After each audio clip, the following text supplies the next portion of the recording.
I had a natural birth in a hospital setting, an unmedicated birth. Called the midwives, and she's like, well, there's no room at the hospital, literally.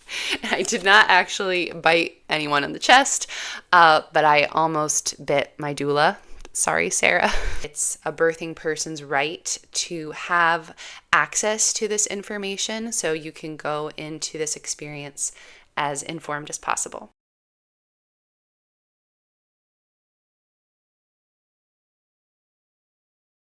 Hello, and welcome to the second video in my video essay series for my ABC video challenge.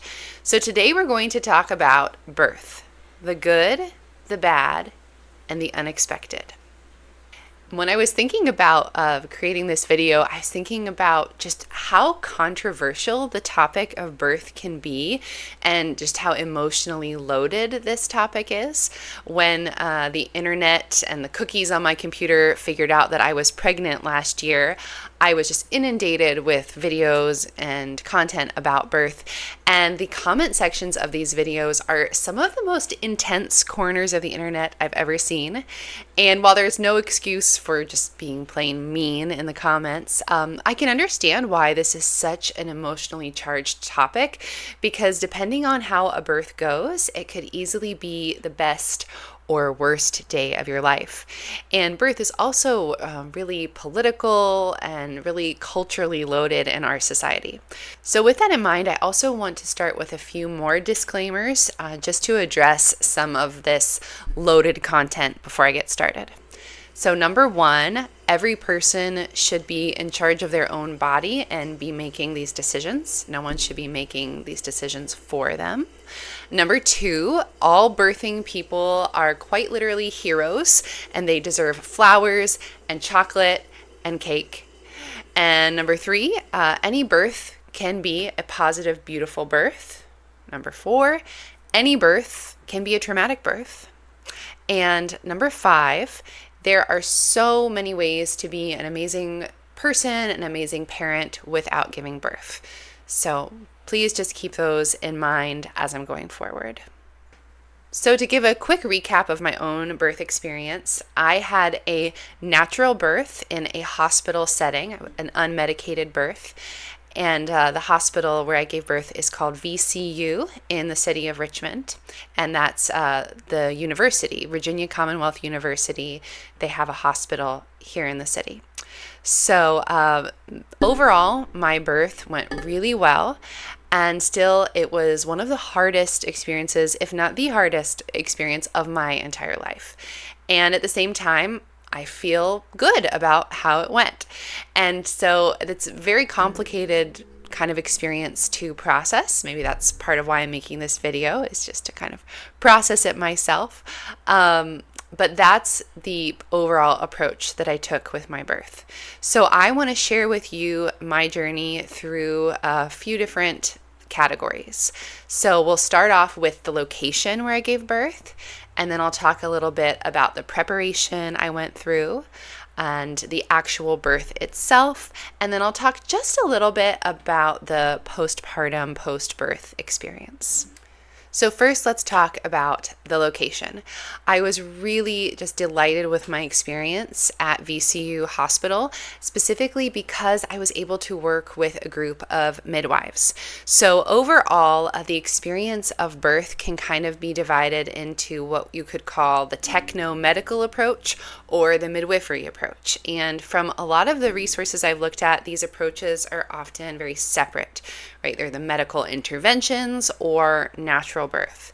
And it was really interesting working with the midwives because they are working with a natural birth model in a hospital setting. And I really like that because even though I'm a very crunchy, hippie kind of person overall, I also like things to be really science-based. And I loved knowing that I had all of the medical professionals and medical technology on hand and monitoring how I was doing and ready to step in if that was needed.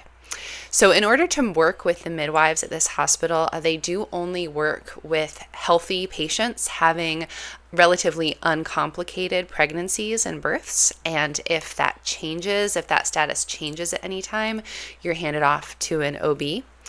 And that's also one of the really interesting things about birth is that the vast majority of birthing people are relatively healthy, right? You're not particularly old, and statistically speaking, most birthing people are healthy, which is really different than most hospital experiences, because we think of the hospital is where we go when something's going wrong, when you're really sick. So this is kind of an interesting hospital experience to have, is a healthy hospital experience. And obviously, I was really lucky to be in that category and to be able to work with the midwives. And so what another interesting thing is about VCU Hospital is that it's one of the only hospitals in the entire state of Virginia that has the designation of being baby friendly. And that might sound crazy, like how is it possible for hospital to not be baby friendly? But what this designation means is mostly referring to breastfeeding. So a baby friendly hospital follows a very specific list of practices that support mothers and babies in establishing breastfeeding. And what's really interesting about those is that they're also just really nice practices for the experience of the mother and baby as well. So, for example, one of the things that VCU does is that after you give birth, you're not separated from your baby unless it's medically necessary, right? If they have to go to the NICU or something, the baby stays with you. So all of the baby's medical exams, first bath, all of those experiences you get to have together in the same room. And also having things like physical skin-to-skin contact with your baby right after birth. And these things not only help establish breastfeeding, but they just make for a beautiful opportunity to connect with your baby. And some other really lovely practices that were just par for the course in this hospital setting in births where things are proceeding well are things like intermittent fetal monitoring. So if your pregnancy and your birth are uncomplicated, instead of having constant fetal monitoring, which could be uncomfortable, you have intermittent monitoring. And they also had wireless waterproof monitors. So you could even have it on in the shower or in the not birthing tubs. They had laboring tubs. They weren't for giving birth. Or you could wear it in the tub. And so you're getting this information about how your baby's doing without being restricted. And also a couple of post-birth practices I really appreciated were delayed cord clamping, so waiting until the blood from the placenta has moved into the baby, which helps prevent anemia, and also a delayed first bath so that the baby's skin isn't bathed for about the first 12 to 24 hours, and that helps to prevent low temperature or a low heart rate after birth. So I was just really thrilled to be in this environment. And at the same time as I was thinking, like, why can't every hospital be doing these things? Why aren't these experiences more common? I realized that even within this one hospital setting, women were having really different experiences. So the hospital also offered some really excellent birth preparation classes. And so these were for everyone, whether you're working with OBs or midwives. And during this presentation, the teacher was showing slides of different birthing positions. So maybe on all fours, even on your side, just all kinds of different options. And I was sitting next to a really pregnant woman. Probably her due date was coming up any day. I think she said she was pretty close to term. And she raised her hand and said, "But none of these women are on their backs when they're giving birth." And I wasn't judging her at all for not knowing that, but I was judging her medical providers. How did she get to this point in pregnancy without anyone sharing with her that you have different options for how you give birth? Even if you do have an epidural, often you can lie on your side or something like that, because laying on your back actually like closes up your tailbone and in many cases can make it harder to give birth. So I realized that even within this one hospital setting, that really there is a lack of knowledge about the experience of birth. And of course, not all women get to have all the choices they want with their birth experience. That's part of why it can be really intense. You can have your birth plan and you have to be ready for everything to change. But I do think it's really important. I think that it's a birthing person's right to have access to this information so you can go into this experience as informed as possible. So I want to share just a little bit now about my birth preparation, what I learned, and how I tried to create my plan and prepare for birth. This was the first time, you can probably tell, this was the first time I'd given birth. So I had a lot to learn. Really did not know a whole lot going into it. So this was my absolute favorite book preparing for birth. It's called Ina May's Guide to Childbirth. And if you're interested at all in more natural birth, you've probably come across this book. I will admit to you that I was kind of skeptical about this before I read it. So Ina May was one of the founding members of the farm hippie commune in Tennessee back in the hippie heyday. And even though I'm a crunchy person myself, I kind of was thinking that this book might not be as science-based as I wanted.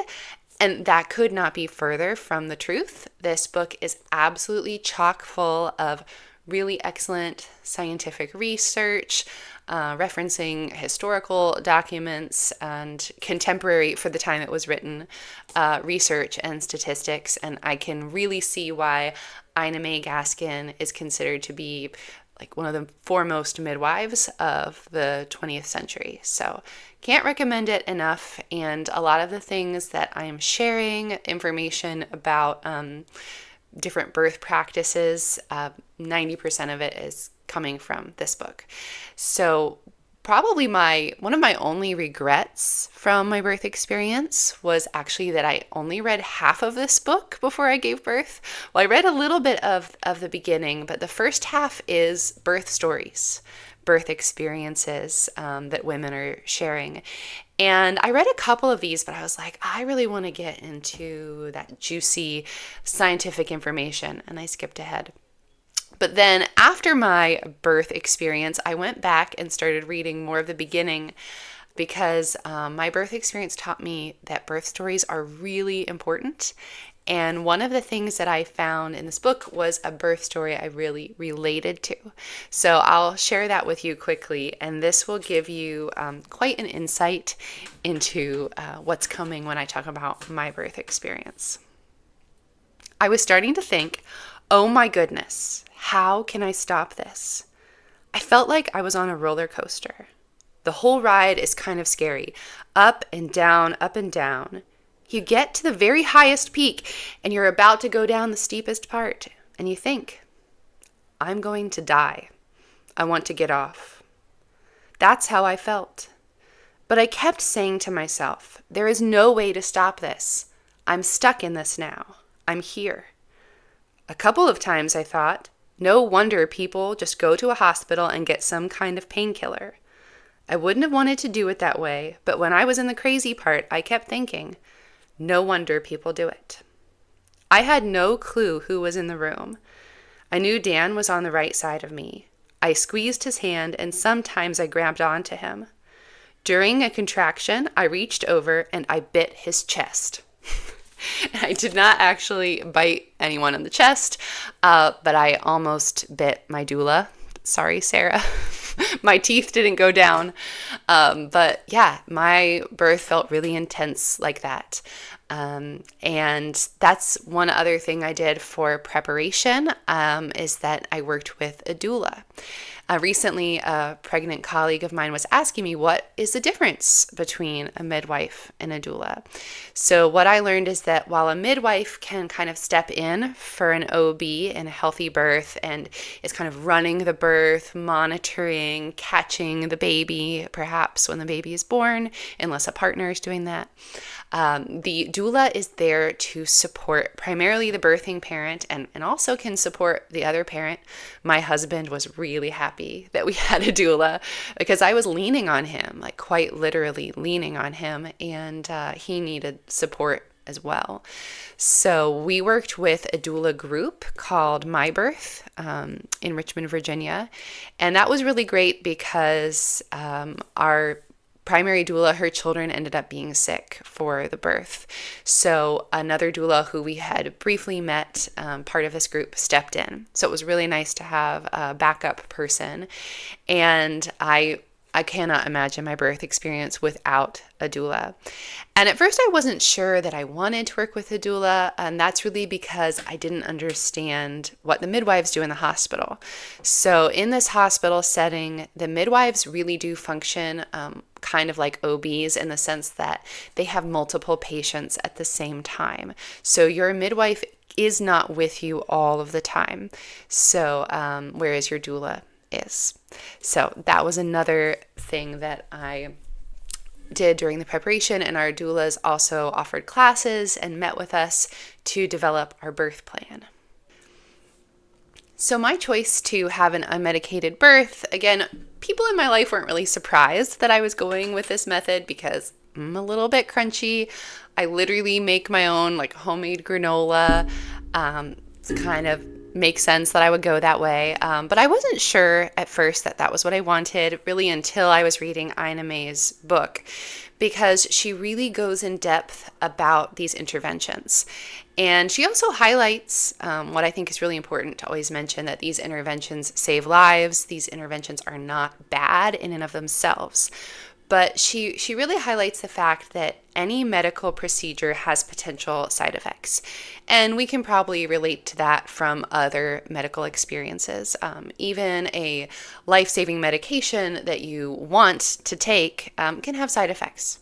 And so when you're planning your birth experience, I think it's really important to be informed about what all of these interventions do and the side effects they can have. And I think it's really a shame that that's often so oversimplified when doctors are explaining things. For example, doctors will simply say an epidural is safe. And most of the time that is true. And certainly compared to other risk management, like is getting in a car safe? No, probably an epidural is way more safe.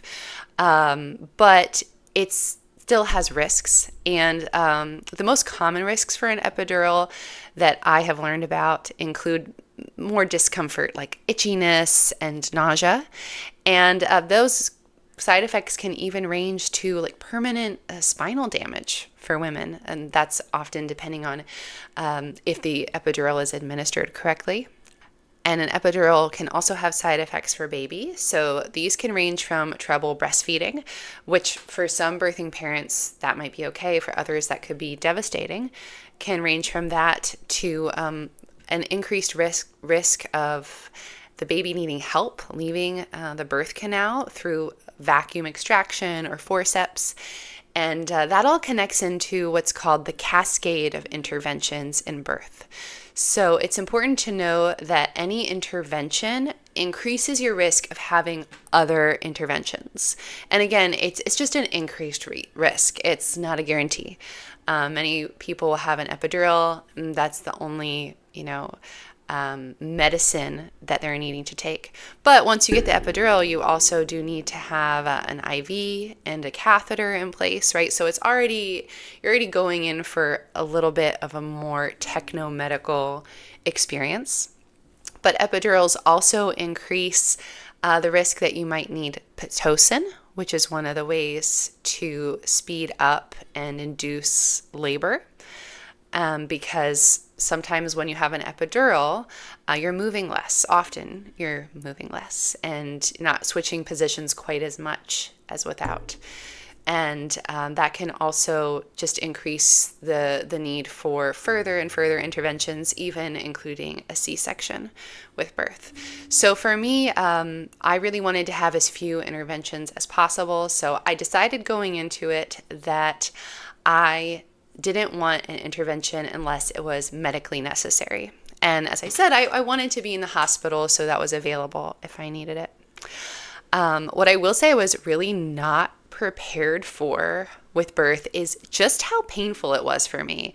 And I hope I'm not scaring anyone by saying that, because another statistically proven fact is that something like fear or anxiety can make birth more painful, right? So please don't let me induce any unnecessary anxiety for you.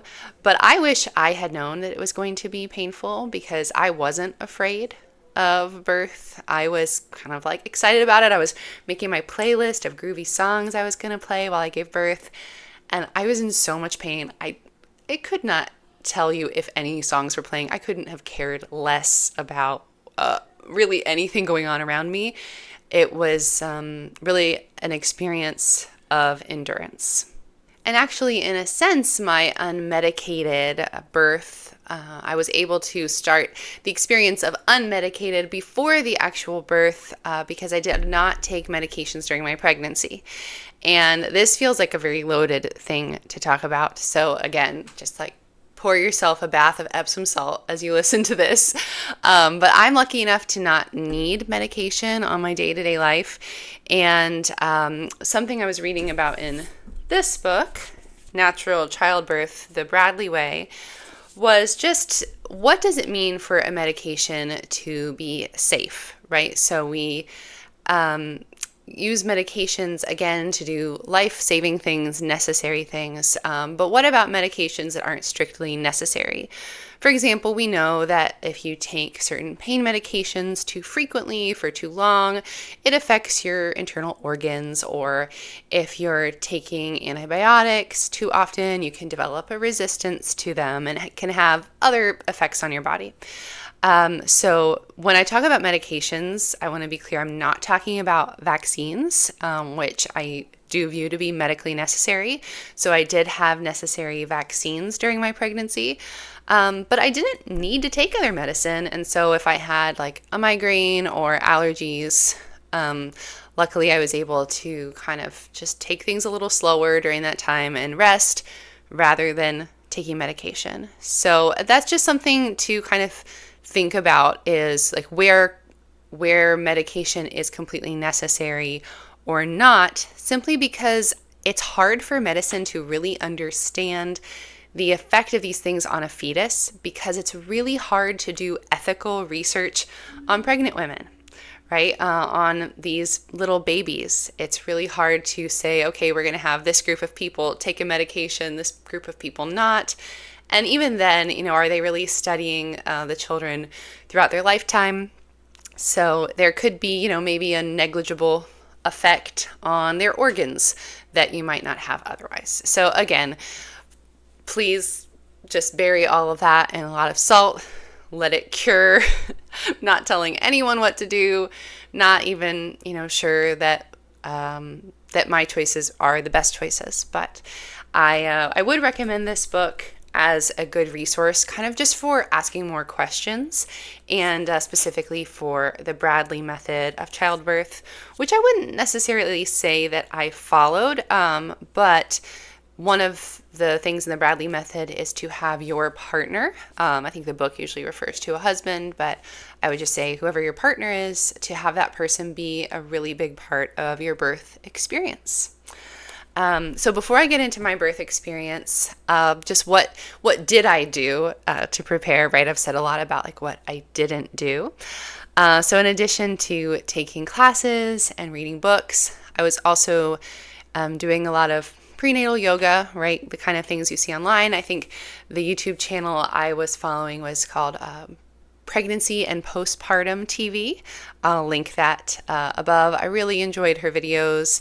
And staying active like that, I think, definitely helped to prepare me for the physical nature of a natural birth. And I would say that I think it's helped my postpartum experience as well. So the last thing that I did, this kind of like leads into the actual birth, is kind of a non-action again, which is waiting. So our modern contemporary world, it is very hard to wait. It is very hard to let things unfold naturally. That's one of the uses of Pitocin sometimes, is to start birth on a particular day or at a particular time. And some women, unfortunately, some families are so pressured by work situations that this can feel necessary.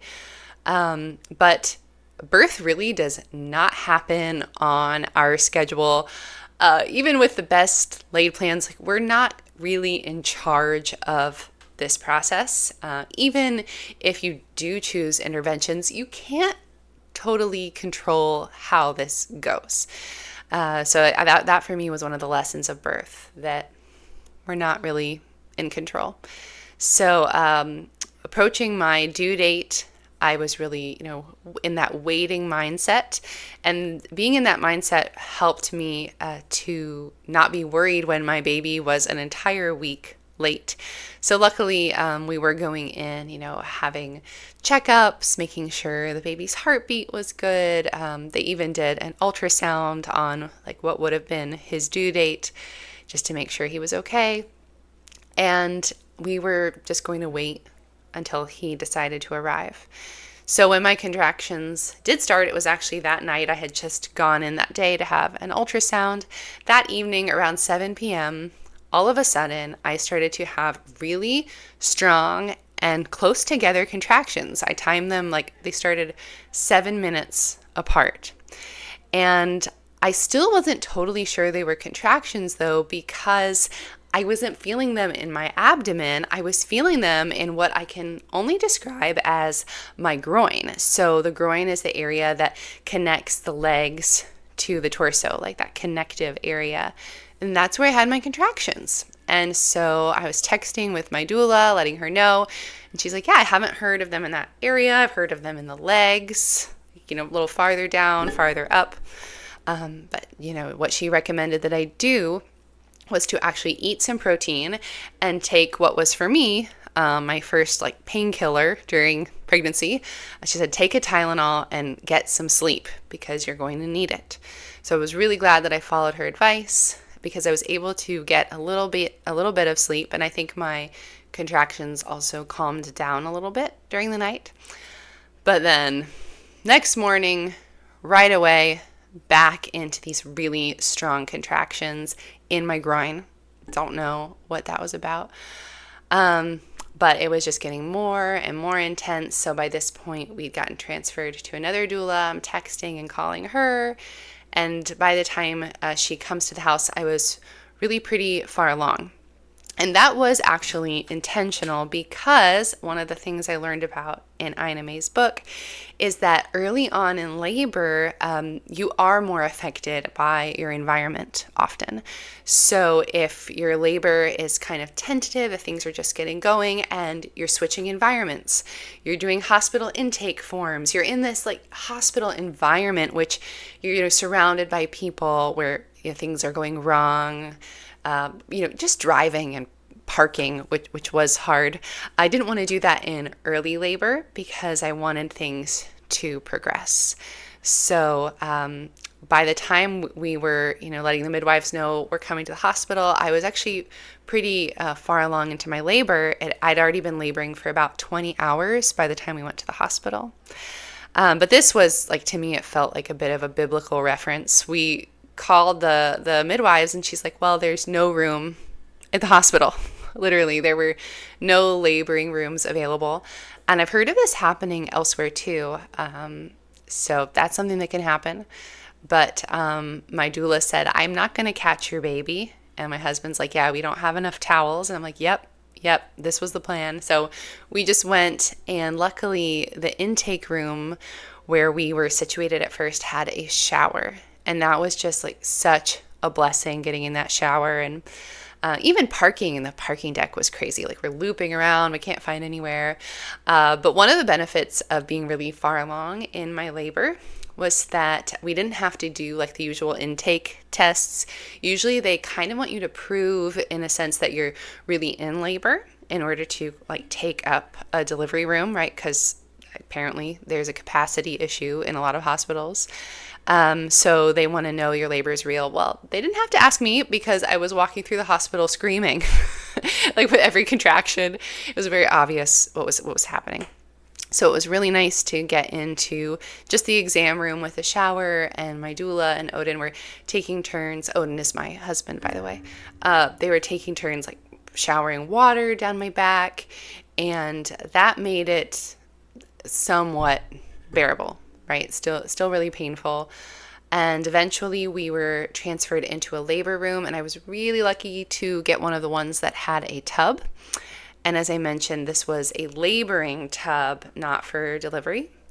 But it was just really nice to get into that water, doing the intermittent monitoring. So I could really move around and do whatever I want. And I can really only describe that experience as just very feral. When I think back on it, I think a lot about some passages in Dune, if you're a Dune fan, if you've read that book.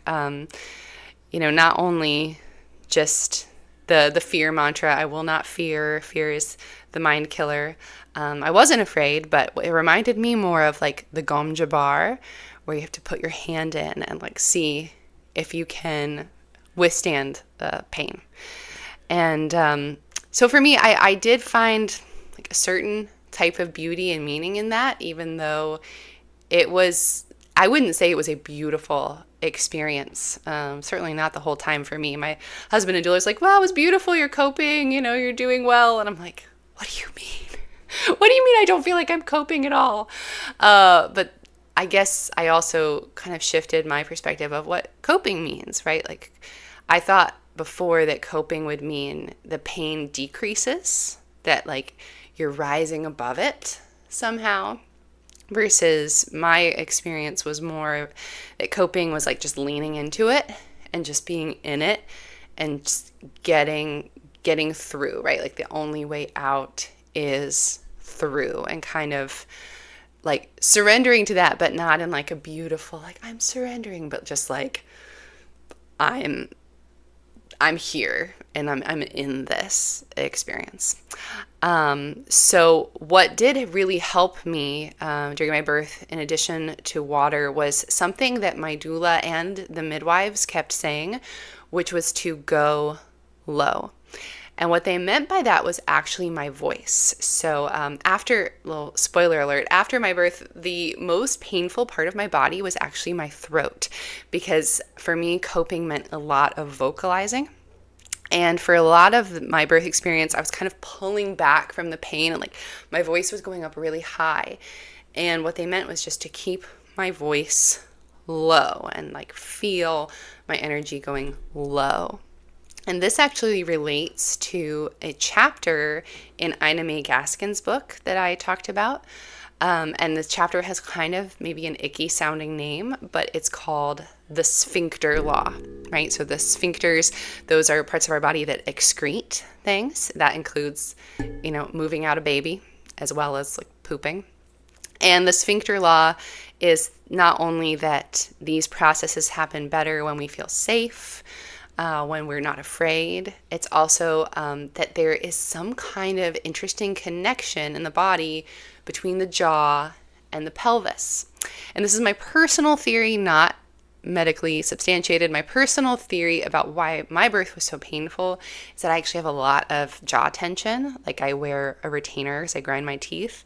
So I do have a very tight jaw, but what can help with that are like horse sounds, like and also really low sounds.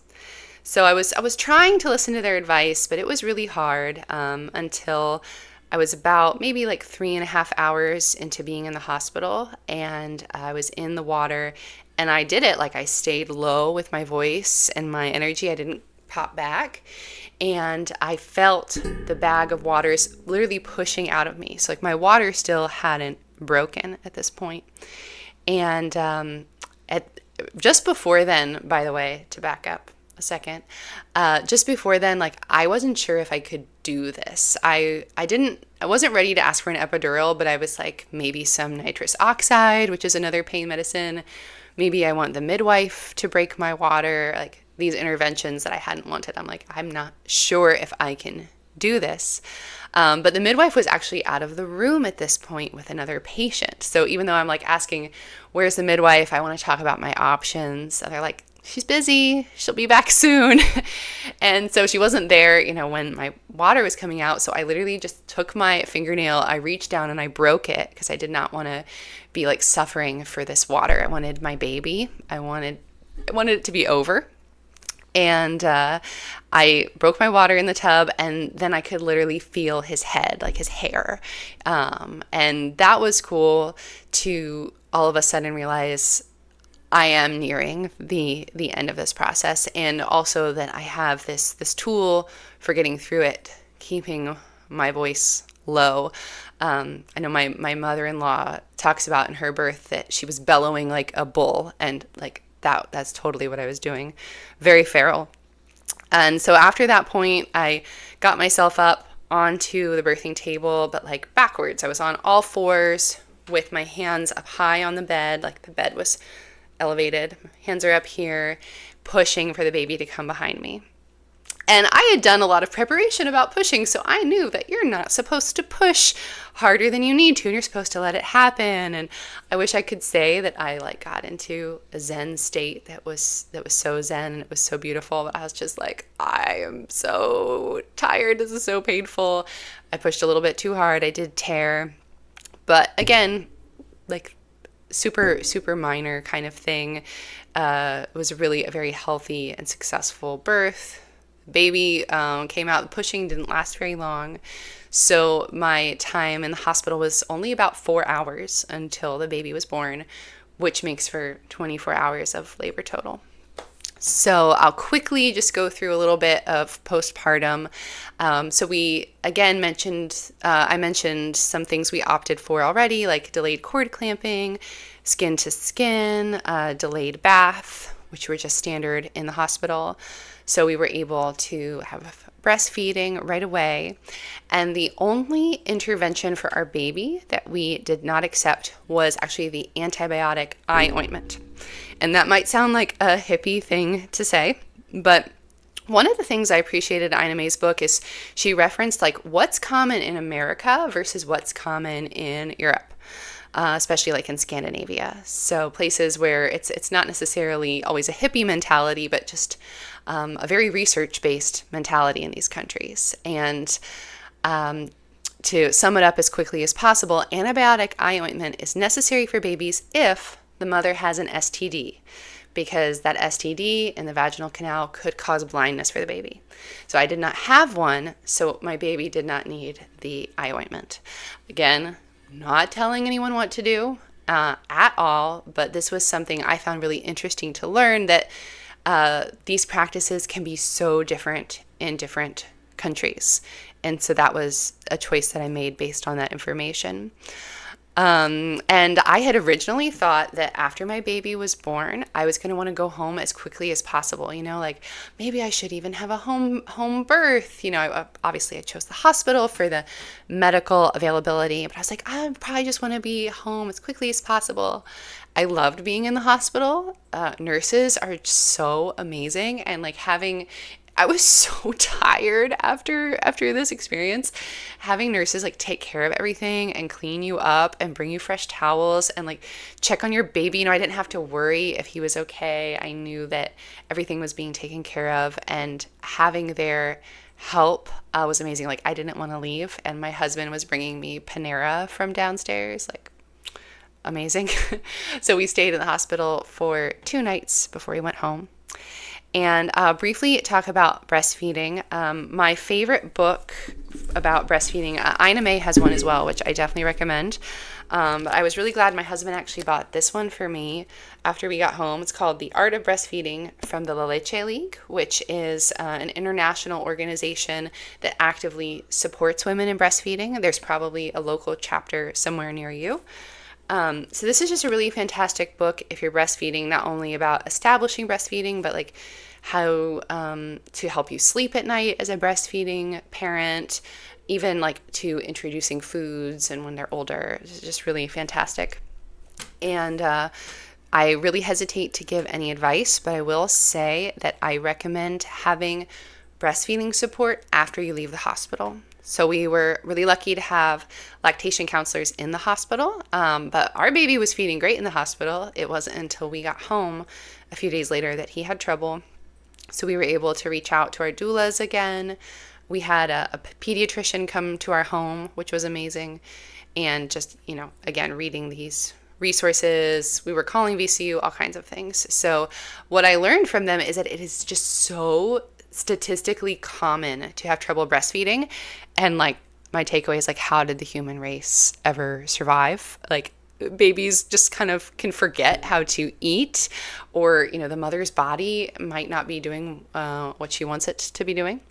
So all that to say that if you have, if you want to breastfeed and you're having a hiccup with that experience, or, what for me felt like the end of the world, an entire day where my baby wasn't eating, I think the way the human race has survived is through community, through helping each other. So yeah, I hope that any of this information, my story, these resources can be helpful to you. I feel like I kind of rambled on a bit. But one of my biggest takeaways from this experience is just that birth stories are so important to share, and that, again, that birthing parents have a right to ask questions, to seek out information. So my hope is that this video has raised some questions for you or inspired you to look into some more research and information. And I really encourage you to share and listen to birth stories. You may want to curate that. If you're expecting a baby, you might not want to just go and listen to a lot of traumatic birth stories. You want to protect your own mindset. But I think that birth stories are so important to share. And I don't think that it's talked about as much as it could or should be. And a friend of mine, after I gave birth, she just sent me a text and was like, "Hey, I would love to hear your birth story." And then I finally realized that I should have been saying that to everyone in my life I knew who was having a baby. Like, I never knew what to say. I would say, "Congratulations, how's the baby? How you doing?" Those kinds of things. But I felt like that was just such a lovely thing to say. Will you share your birth story? And obviously, it's also fine if you don't want to share your birth story, or if you can't listen to someone else's.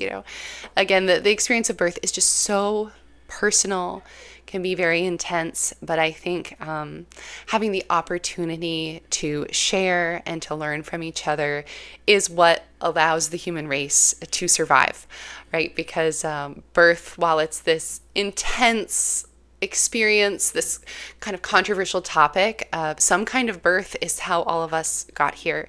It's a topic that's relevant to every one of us.